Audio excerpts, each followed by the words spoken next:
Hey Steve, this is Mike. We're going to go ahead and get right into it here. I'm comparing your down the line view to Justin Rose, and I've drawn two lines on you guys here. I've drawn a line up your shaft plane and your elbow plane.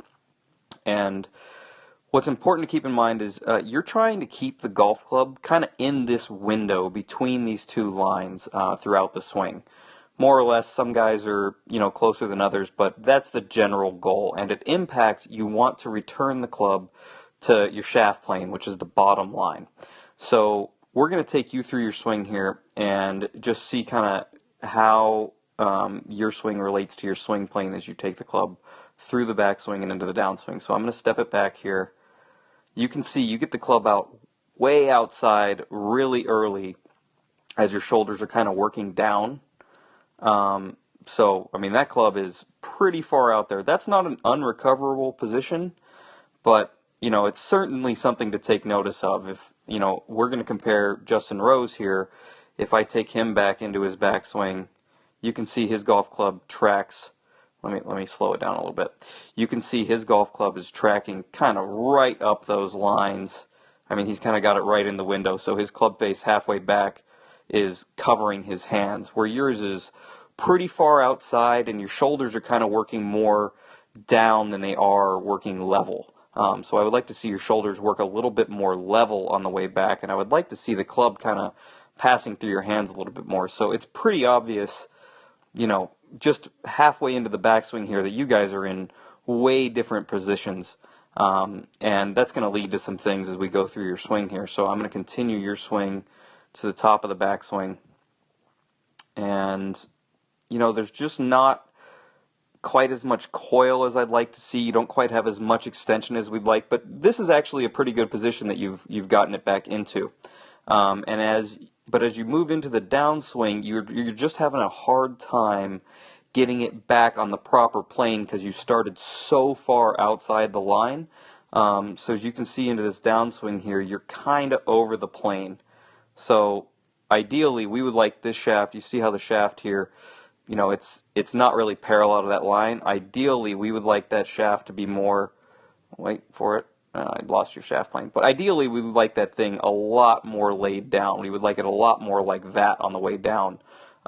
So if we take Justin Rose into his downswing here, let's take him to the top. You can see he's just painting that shaft plane, or the elbow plane. He gets it to the top of the backswing in not too dissimilar position that you had it, but the way he got there was different. So as he takes it into the downswing, you can see he drops it right on that line. That thing is painting it, and he keeps his hands and the club head kind of in that window. Yours, as we get it into the downswing here, you are well up over the line here, and you're just having to do a lot of work to get it back down on plane.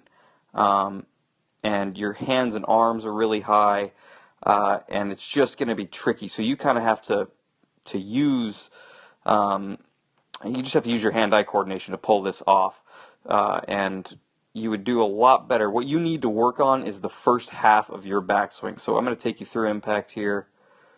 Goes up into the follow-through. And you just don't quite have the extension because you can't. You just can't. If you watch Justin Rose on the follow-through here, you can watch he fires this thing, and his arms are fully extended through impact as he gets it up into the follow-through. You can see everything's extended away from him. So as we take you into the backswing, let me take it back to address here. As we take you into the backswing, your hands are right here at address. I would like to see the club pass through your hands. So if you got, if you stood back and looked at a mirror, you would be trying to have the first position on the way back. You want that thing, so instead of way up and out here, I want to see this club head, which is way over here, I want to see it more on your hands. That's going to feel crazy. It's kind of that early set position that I was showing you earlier, but that is going to help fix a lot of the things that you struggle with, because you're spending the rest of your golf swing kind of trying to get it back on plane.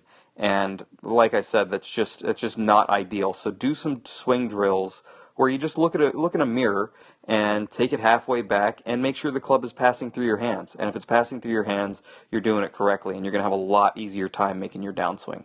Hope that helps, man.